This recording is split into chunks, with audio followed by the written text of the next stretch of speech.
What's happening guys, Chris here again. Welcome back to another video. Yesterday I went to Auckland Camera and picked up my brand new X100V, which I've been using all today.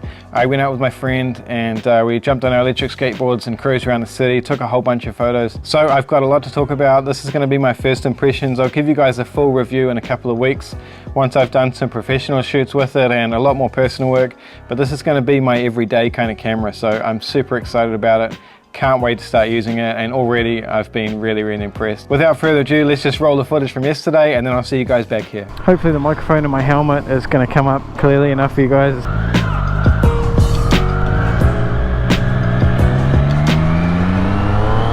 I've got about an hour before I've got to be back home to get my car to pick up my kids from school, so we'll take the bike out, miss some of the traffic.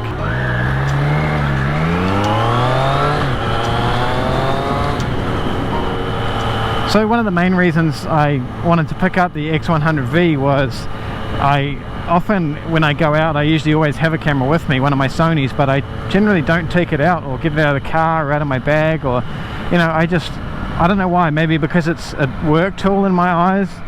It's probably more of a psychological thing because you can't really say they're a big camera, but there's definitely something to be said for the fact I don't want to be using, you know, an $8,000 camera and lens combo for personal work. I wanted a X100V for all my personal stuff, a bit of hobby stuff, lots of travel stuff. I want to get out more and take more like street photography photos and just personal projects, which I really want to use the X100 for.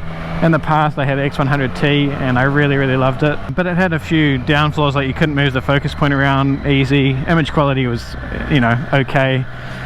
We all know the X100 lens has been pretty, I mean, it's decent, but it's not fantastic, and this X100V is the first time they've updated the camera with a new lens, which is great. So I'm looking forward to playing with that. I don't even know what color one I've got. I just said give me the first one that comes into stock. So I don't really care. Silver would be nice, but whatever goes, I'm happy with it.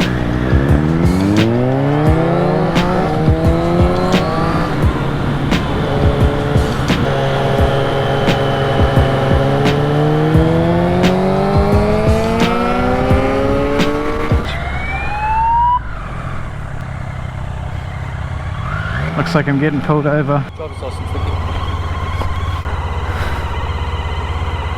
So we are obliged to stay within a lane when we're on a motorcycle. We're in a hurry to be somewhere today?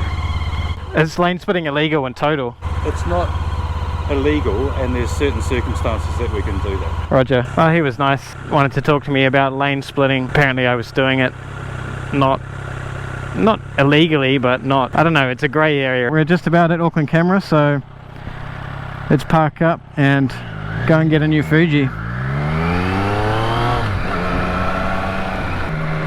My favourite shop, or least favourite. Probably spend my most money here. Alright, no time to stop now since I got pulled over. I've got to get home and pick up my kids. So that was a bit of fun. Obviously I got pulled over by the cops. I didn't get a speeding ticket or anything like that. He just wanted to give me a warning about lane splitting. That's all good, never mind, he was a nice guy. So anyway, today we went out to the city and I took a whole bunch of photos with the X100V and I'm really loving it. So first things, I just wanted to talk about the build quality. It feels about the same as the X100F, but it does feel a little bit more premium. I don't think the build quality is any better. Maybe it is a little bit. The lines, I think, you know, the really straight lines make it seem like it's built a little bit better. And the flat screen is really nice. It's built really nice, designed really nice. So I'm pretty impressed with that. They did take away the D-pad, which a lot of people have been talking about. It doesn't really bother me, but it would be nice having some more function buttons that I could assign features to. I've reassigned this top button here to the film simulations. That seems to be about the only one I'm really using. Otherwise, all the other settings that I'm usually using are either in the quick menu or just around on the dials. I really love how you can pop up the ISO dial and it just stays up now. A lot of this stuff has already been talked about with like first impressions video and stuff, but this is just my thoughts. The viewfinder is really nice. It's definitely an improvement over the old one, which I like. I can still use it with my glasses. It's a little bit of a struggle, but when I lift my glasses up and I can just adjust the diopter, and it's really easy to use without them. My shooting eye, my left eye is actually pretty good. It's more my right eye is a little bit bunged, but the biggest improvement for me personally is the tilt screen. If you guys have been following along for a while, you know that I hip shoot a lot with my Sonys. I like to get really low and up high, and having the tilt out screen like the new X-T4 has, unfortunately, in my view, a lot of people want it, and I get it. I know why you want it, and that's totally cool. My personal preference, I'd rather have this kind of tilty screen that the X100V has, and it's just a pleasure to use. I really, really like it. Fuji say the battery life has improved. I've only charged it once, and I've taken about 150 photos today, and it's still showing full, so I assume it's better than it was, but it's the same battery as far as I'm aware. In terms of build quality, again, I don't really have any issues. The only thing that kind of popped up was this flap here. It doesn't really lock down, and if it's real hot outside, it's summer here in New Zealand, my hands get kind of gross and sweaty, and if I take my hand off the camera, you can see there, it kind of sticks to the flap. Such a stupid problem to have, but it's just something to note. The lens does seem like it's a really big improvement, so I'm really stoked with that. It seems much, much sharper than what the X100F was. Obviously, that was the same lens on all the other previous cameras as well. One thing I'm really loving, and I knew I would, to be fair, but the film simulations, so the classic NIG one, obviously I knew I would like that, but I really, really dig the classic NIG. So I'm going to show you guys a bunch of photos here. I'll show you the JPEG straight out of the camera with the classic NIG profile, but yeah, I'll put them side by side so you can see the before and the edited versions.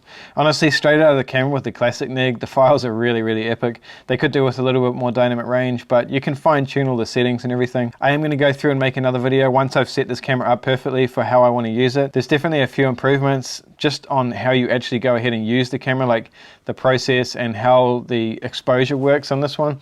So I'm going to talk about that a little bit, and I'll do a whole separate video on my settings for this camera as well. So obviously I'm not going to go into really great detail. I want to use it for a couple of weeks and then give you guys my real kind of final thoughts. Honestly, to start, I really love using it, and the files seem like they're really epic. If you have any questions in the meantime that you want to know about this camera, maybe the X100F versus the X100V, anything you want to know, drop a comment below and I'll update you guys in the next video in a week or two once I've really put this camera through its paces. Anyway, enjoy this video. I'm going to put a few more images up here so you guys can see them, and I'll see you in the next video in a couple of days.